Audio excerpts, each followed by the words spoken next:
The human colony of Elysium Prime rested on the edge of the galaxy, a jewel of green valleys and shining towers. Its people believed they were safe. Children played in the fields. Traders filled the markets with laughter. Ships came and went from the docks carrying minerals, food, and technology.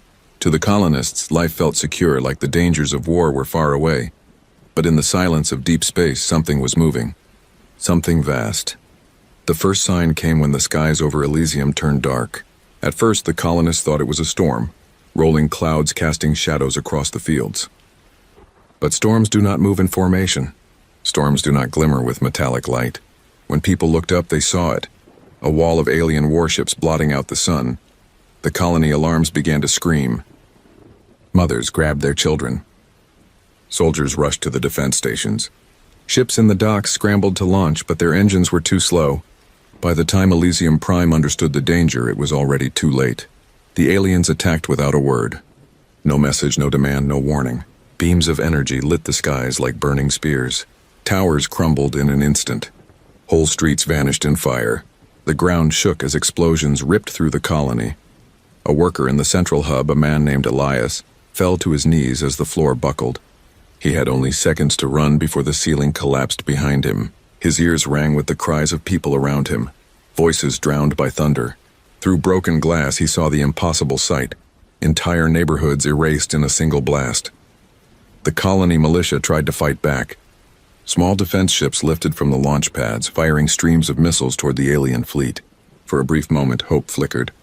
But the alien shields shimmered, and the missiles burst uselessly against them.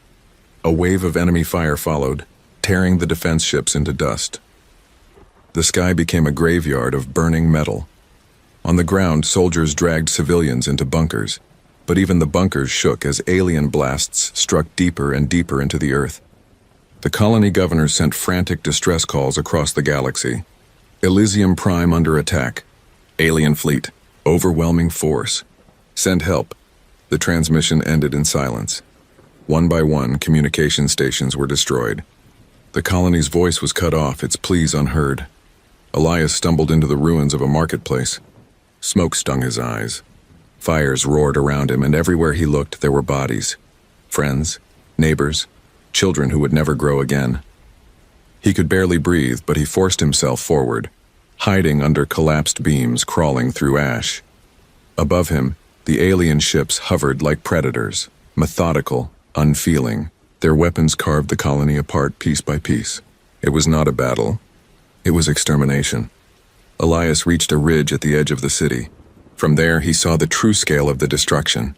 Entire districts lay in ruins. Mountains burned. The ocean boiled where alien weapons had struck the water. The colony that once held millions of lives was being wiped out in a single day. He wanted to scream, but his voice would be lost in the roar. He wanted to fight, but his hands were empty. All he could do was watch as the place he called home died before his eyes. In the sky, the alien flagship drifted forward, larger than a city, black and sharp-edged, glowing with rivers of orange light. From its core came the deadliest strike yet. A beam of white fire fell upon the colony's capital tower. In seconds, the proud spire that had touched the clouds was nothing but dust in the wind. Panic spread like wildfire. Civilians fled through the streets, running toward the forests, the caves, anywhere that promised shelter. But the aliens showed no mercy. Strike after strike followed them. The ground split open, swallowing those who ran. Forests caught fire, trapping people in flames. Elias collapsed against a broken wall, trembling. His body was covered in ash, his hands shaking with rage and fear. He whispered to himself, as if clinging to the words could keep him alive. They came without mercy. The screams of the dying echoed across the valley. The colony's last defense ship streaked upward, its engines flaring bright, a desperate attempt to reach space and call for help. For a moment, Elias's heart leapt. Maybe they would make it. Maybe the galaxy would hear of this massacre. But the alien fleet saw it too. A single shot cut across the sky, striking the ship before it cleared the atmosphere. The vessel exploded in a ball of fire, raining fragments down upon the ruins. That was the last hope. Elias pressed his forehead to the dirt. His tears mixed with blood and ash. He could hear the heavy steps of alien machines moving through the wreckage, finishing what their ships had begun. They killed anyone they found. They left nothing alive. The colony of Elysium Prime was falling and no one was coming to save it. For hours, the destruction continued. By nightfall, there was no night, only burning light. The land itself was scorched, the rivers poisoned, the forests blackened. The colony was gone. But even as Elias lay hidden among ruins, one thought burned in his heart stronger than the fire around him. He knew this truth would not stay hidden forever. He knew humanity would hear what happened here, and when they did, the galaxy would never be the same. Far across the stars, Earth spun quietly in its orbit, unaware of the firestorm that had consumed Elysium Prime. In the great cities, people lived their lives, working, building, dreaming of futures in the far colonies. News from the frontier usually came slow, sometimes weeks, sometimes months. But when silence stretched too long, leaders began to worry. It started as a whisper. The last transmissions from Elysium had been broken, fragments of words carried through static. Under attack. Alien fleet. Send help, then nothing. The colony was gone from the maps, its signals dead. In the central halls of Earth's government union, silence filled the chamber as the governors listened to the final recording. The words were faint, but the fear in them was clear. No one in that room could mistake it. This was no accident, said one admiral, his voice sharp. This was an attack. A massacre. Others hesitated. The counselors shifted in their seats, their faces pale. War with an unknown species was no small matter. To fight would mean risking the survival of every human world, but to do nothing would mean surrendering the lives already lost, admitting humanity could be broken colony by colony. The debate raged through the night. Voices clashed like steel. Some called for caution. Some begged for peace. But louder than them all was the demand for justice. Across the network, civilians shouted, protested, and wept. Screens filled with the faces of refugees who had escaped on tiny transports before the colony was destroyed. They told their stories with tears in their eyes, stories of burning skies, of children lost, of fire raining from alien hands. The people of Earth listened, and their anger became a storm. No leader could ignore it. The council rose the next day with their choice clear. Humanity would not retreat into silence. Humanity would rise in fury. The order spread across every world, every station, every dockyard. Prepare the fleet. Factories lit up with fire as new ships rolled from their forges. Engines were built by the thousands, weapons mounted by the millions. Crews volunteered faster than names could be written. Men and women from every colony came forward, swearing to fight. Some carried the memory of family lost on Elysium. Others carried only the weight of duty. All of them carried rage. In the orbit of Earth, the first great armada took form. Hundreds of ships lined the black sky, their hulls glowing under the sun. Then thousands, then tens of thousands. The galaxy had seen wars before, but never had it seen this. For the first time in history, every human colony stood united under one banner. Ships came from Mars, Titan, Europa, from stations beyond Pluto, from mining outposts in the Kuiper Belt. They came from colonies light years away, traveling through worm gates to answer the call. The number grew until it dwarfed imagination. 700,000 warships. From the smallest scout frigates to the largest dreadnoughts, the fleet stretched farther than the eye could follow. It was not just a fleet, it was a moving wall of steel, a tide of fire waiting to be unleashed. Inside the flagship, the Spirit of Vengeance, Admiral Kalen stood before his crew. His face was lined with years of battle, his voice steady, but his eyes burned with something deeper. They thought we would fall quietly, he said. They thought we would bow in fear. But we are humanity, and humanity never bows. They took one colony. We will show them the price of their crime. We will show them our fury. The crew roared, their voices echoing through the steel halls. Soldiers slammed fists against armor. Pilots raised their helmets high. Engineers swore to keep engines burning until victory was won. Word of the fleet spread across the stars. Other species watched in silence. Some trembled. Some whispered warnings. They remembered their own wars, their own losses. But none had ever seen humanity rise like this. The preparations took months, but the fire of vengeance never cooled. Each day the fleet grew stronger. Each day the soldiers trained harder. Each day the memory of Elysium burned brighter. On the day of departure, the skies above Earth were no longer blue.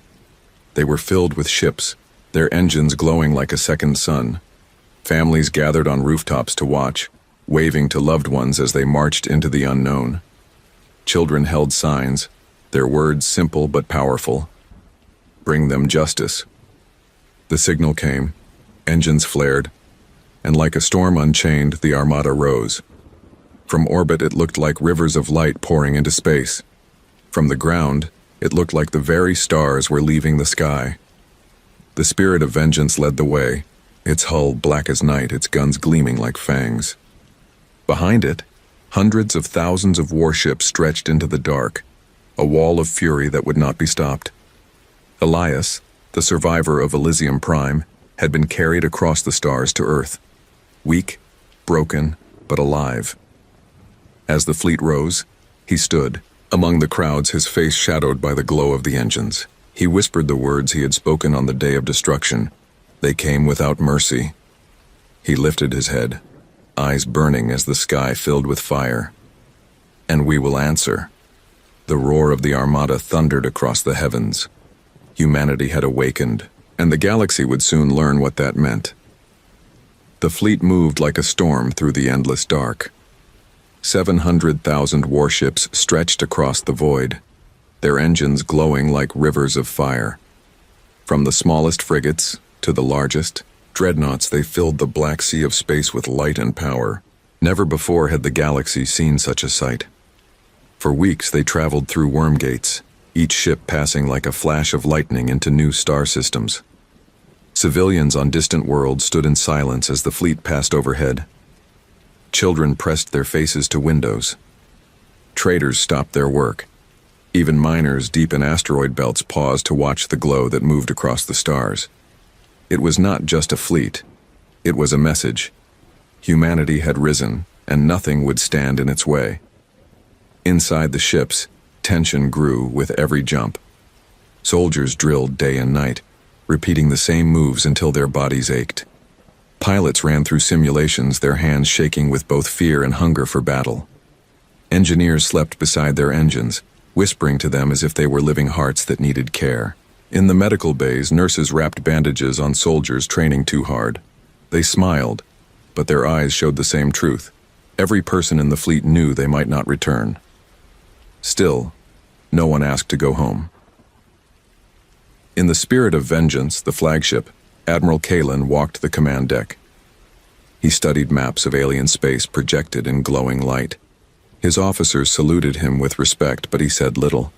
His silence was heavier than words. One young officer finally asked, "Admiral, do you believe we can win?" Kalen turned, his gaze steady. "They believe one colony's fall will break us. I believe one colony's fall has made us unstoppable." The words spread through the ship like fire. Soldiers whispered them in the mess halls. Pilots repeated them before takeoff drills. Even the cooks in the kitchen spoke them softly as they stirred their pots. Unstoppable.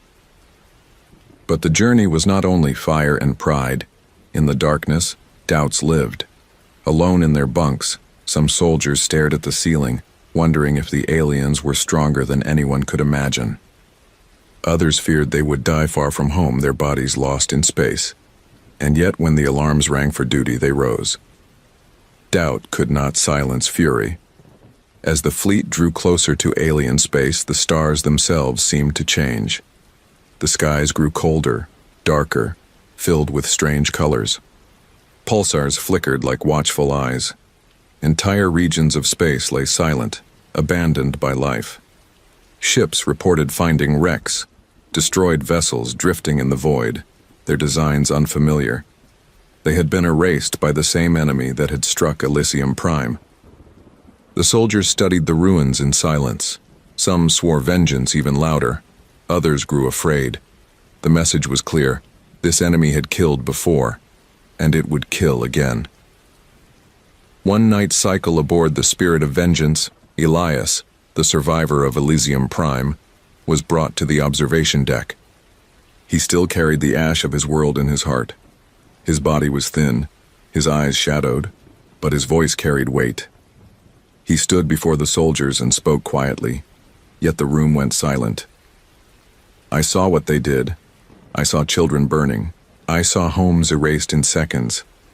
I should have died with my people, but I lived. And because I lived, I will tell you this. If we do nothing, they will take more. They will take everything. But if we fight, if we strike now, then even if I fall, my world will not be forgotten. It will be avenged. The soldiers stood, fists over their hearts. Some cried openly, others shouted his name. In that moment, Elias was no longer a victim. He was a symbol of why they fought. The journey pressed on. Days blurred into weeks. The fleet cut through the dark with discipline, their formation as sharp as a blade. Scouting ships flew ahead, scanning for traps. Supply ships traveled in the middle, carrying food, fuel, and medicine. The great dreadnoughts guarded the rear, their cannons glowing faintly in the shadows. When the fleet entered the border of alien space, alarms rang across every deck. Shields powered up, weapons locked into place. The silence before battle pressed down like a weight. Pilots sat in their cockpits, helmets on, their hands resting on controls. Soldiers strapped themselves into drop pods, staring at the red lights above the doors. Admirals spoke final words into comms, their voices calm, but hard as iron. Admiral Kalen stood at the center of the spirit of vengeance. His eyes never left the stars beyond the glass. He knew the enemy was near. He could feel it like a storm building just over the horizon. At last, the scouts reported what everyone had waited to hear. The alien fleet had been found. The enemy was not hiding. They were waiting. Thousands upon thousands of alien warships filled the void ahead.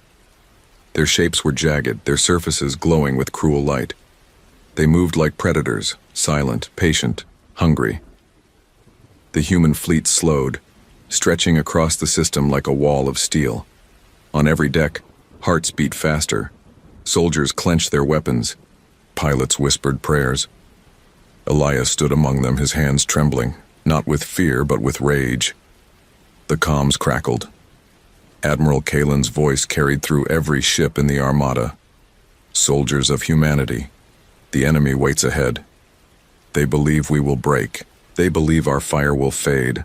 Show them they are wrong. Show them that for one colony lost, we will answer with the fury of 700,000 warships. Show them what it means to awaken humanity's wrath.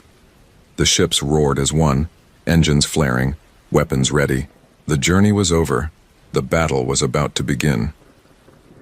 The black void of space became a stage where two titans faced one another. On one side, the alien fleet, their jagged ships glowing with cruel red light, spread across the horizon like blades of fire. On the other, the human armada, 700,000 warships stretching farther than the eye could follow, engines blazing like a second galaxy. The silence was unbearable. For long minutes, neither side moved. Soldiers on human ships gripped their weapons, sweat running down their palms. Pilots sat frozen in cockpits, the glow of targeting screens reflecting in their eyes. It was as if the whole universe held its breath. Then a single light flared. One alien ship opened fire.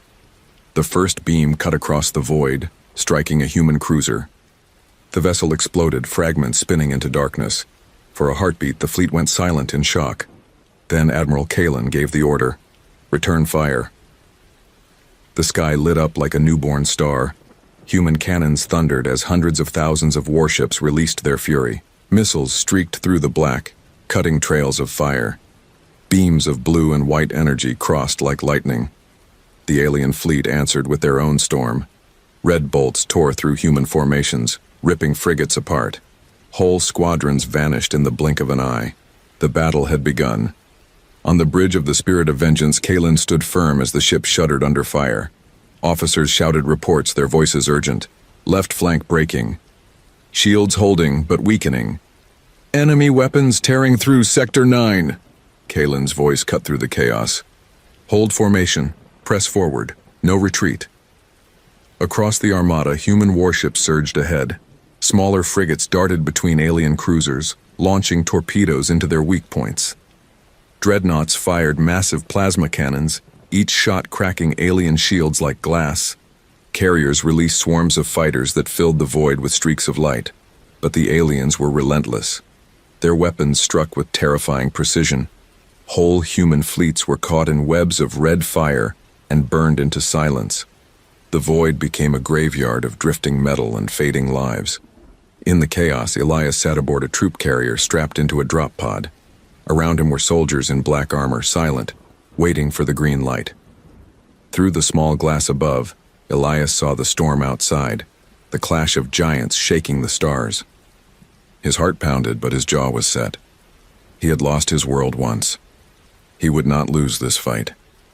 The aliens unleashed their most terrible weapon. From the heart of their flagship, a sphere of burning energy expanded, sweeping across space. Dozens of human ships were erased in an instant, their hulls melting before they could fire. The shockwave rattled through the armada, throwing ships out of position. Panic rippled across the channels. Some captains shouted for retreat. Others screamed for orders, but Kalen did not waver. His eyes locked on the alien flagship, a monstrous vessel larger than a city glowing with rivers of red. "All ships," Kalen commanded, his voice cold as steel. "Focus fire on their flagship. Break their heart and the body will fall." The spirit of vengeance led the charge. Its engines roared as it cut through enemy lines, cannons blazing. Human warships followed in waves, slamming missiles and plasma bolts into the alien behemoth. The aliens answered with fire so fierce it blinded sensors. Human ships burst apart, but still more pressed forward. For every vessel lost, another took its place. Humanity refused to yield. In the carrier, the light above Elias's pod turned green.